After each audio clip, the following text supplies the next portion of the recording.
What's going on, everybody? My name is Chris Dubel. I'm entering my second year at Wesley Seminary online, and I'm originally from Centerville, Virginia, right outside of Washington, D.C. in Fairfax County. And currently reside in Chilhowie, Virginia, which is a more rural area just outside of Bristol, Virginia, Tennessee, in Smith County.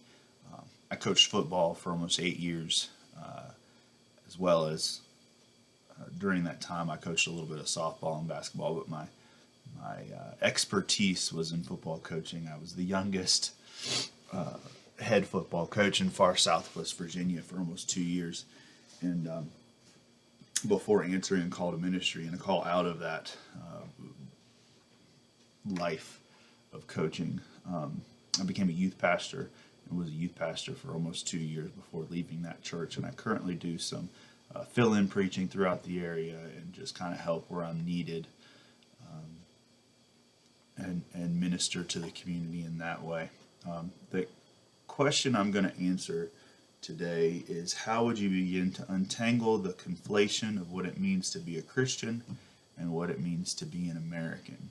And I wrestle with this question multiple times throughout the day. It's one that is unavoidable, I think, if you're in ministry in America. But there are four ways in which I think that our culture conflicts some in America with Christianity and what it means to be a Christian, from my perspective.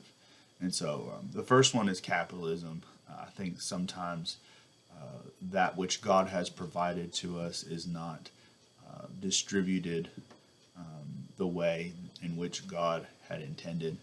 And so there's ways in which I think that capitalism is in conflict with what it means to be a Christian. The second I would look at is morality, and there's different ways you can look at this, but I think the way that the average American views morality, or even the American Christian views morality, is something counter to what it means to be a Christian and what Christian morality means. Security, I think, what I mean by security is mostly, I think, when we talk about military, it's the same sort of conflict we all felt. It's sort of a watershed moment when I was 10, 11 years old. We have this, the World Trade Center getting attacked, and you have these images of fire and people losing their lives, and just these horrific images. And we all get very, very somber. And as a kid, you see the adults get very, very upset. And then about a year later, we bomb Iraq, and there's loss of life. There's horrific scenes, and the adults in our lives are cheering, right? And so, what kinds of means we use to keep ourselves secure, I think sometimes conflicts with what it means to be a Christian. And there's other examples of that, obviously, but that was one that generally comes to mind. And the other is freedom. How the American views freedom, and how the Christian views freedom, I think, is in conflict sometimes.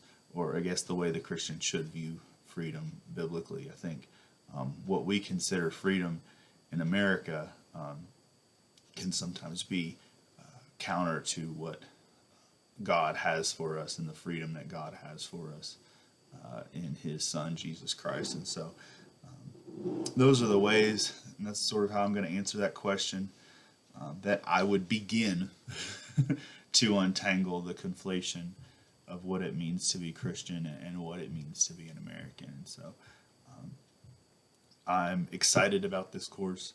I am very interested in learning about the context of cultural ministry, cross-cultural ministry, and look forward to learning from not only our professor, but from each and every one of you as well. And so I'm grateful to be a part of this course and a part of this program, and look forward to interacting with all of you. I always end my videos this way. I want you to remember two things. I love you, and God loves you too. Thanks for letting me share. Peace.